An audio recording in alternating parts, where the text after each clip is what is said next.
सुप्रभात विद्यार्थियों, हिंदी की कक्षा में पुनः आपका स्वागत है। बच्चों, आज हम व्याकरण लेखन अभिव्यक्ति में संवाद लेखन संबंधी कार्य की पुनरावृत्ति करेंगे। हालांकि विद्यार्थियों, मैंने आपको संवाद लेखन अभिव्यक्ति के बारे में अपने वीडियो में इससे संबंधित जानकारी भी दी थी, ठीक है। लेकिन आज के इस संवाद लेखन की पुनरावृत्ति करने से पहले मैं आपको समझाऊंगी संवाद लेखन क्या है, इसमें किन किन विशेषताओं का ध्यान रखना आवश्यक है। बच्चों, संवाद का अर्थ होता है बातचीत या वार्तालाप। बच्चों, यह दो मित्रों, बहनों, भाइयों, माँ बेटे, पिता पुत्र, गुरु शिष्य, किन्हीं के बीच में भी हो सकती है। इसमें एक के द्वारा कही गई बात को सुनकर दूसरा व्यक्ति उसके उत्तर में अपनी बात कहता है। बच्चों, संवाद को कथोपकथन भी कहा जाता है, ठीक है। वार्तालाप में संवाद का विशेष महत्व होता है। अच्छे संवाद व्यक्तित्व को प्रभावशाली तो बनाते ही हैं और उनके विकास में भी सहायक होते हैं। ये तो मैंने आप लोग संवाद के बारे में जानकारी दी। अब संवाद लेखन को लिखते और बोलते समय हमें किन किन बातों पर ध्यान देना चाहिए, ये कि नंबर 1 पे प्रथम पर देखिए, संवाद छोटे एवं रुचिकर होने चाहिए, ठीक है। यानी लंबे लंबे संवाद नहीं होने चाहिए। द्वितीय पे, संवाद में स्वाभाविकता का होना बहुत आवश्यक है। तृतीय, संवाद एक दूसरे से मेल खाते हुए होने चाहिए। चतुर्थ, सबसे महत्वपूर्ण बात, संवाद में जो भाषा है वो सरल होनी चाहिए। यानी कि कहने का भाव यह है बच्चों कि संवाद में जो भी भाषा के लिए शब्दों का प्रयोग करें वो कठिन नहीं होने चाहिए, इस सरलता से उसे प्रयोग में करना आना चाहिए, ठीक है। संवाद परिस्थितियों के अनुकूल होने चाहिए, ठीक है। यानी कि अगर परिस्थितियों के अनुकूल संवाद होंगे तो उसकी भाषा भी स्वाभाविक तौर पर प्रयोग में आएगी।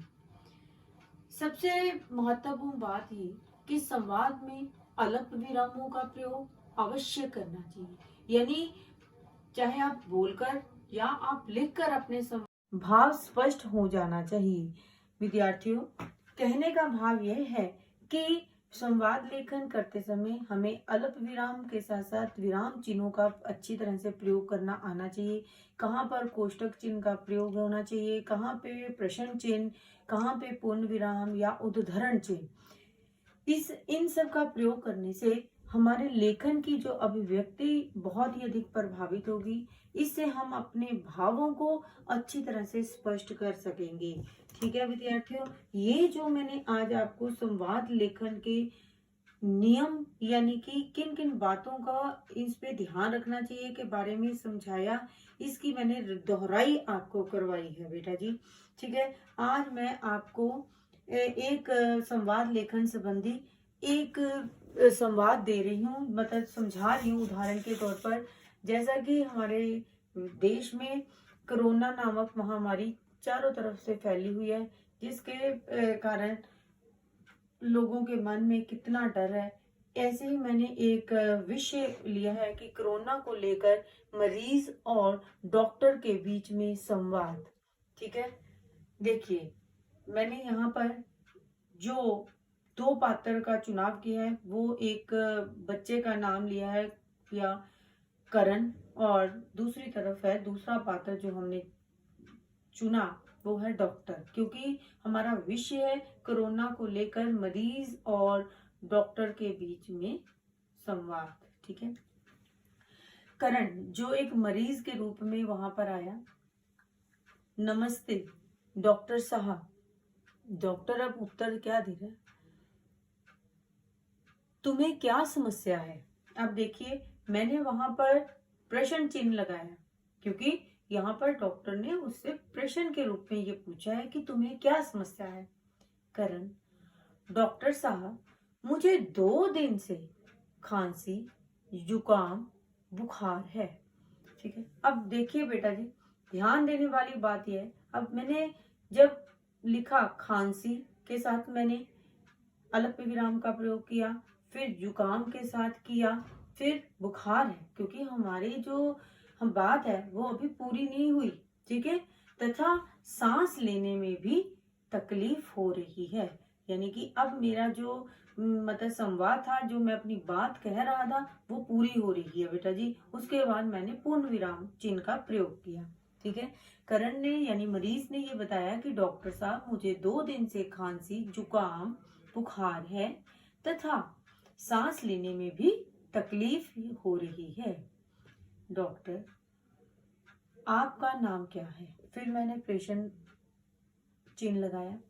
करण, मेरा नाम करण है।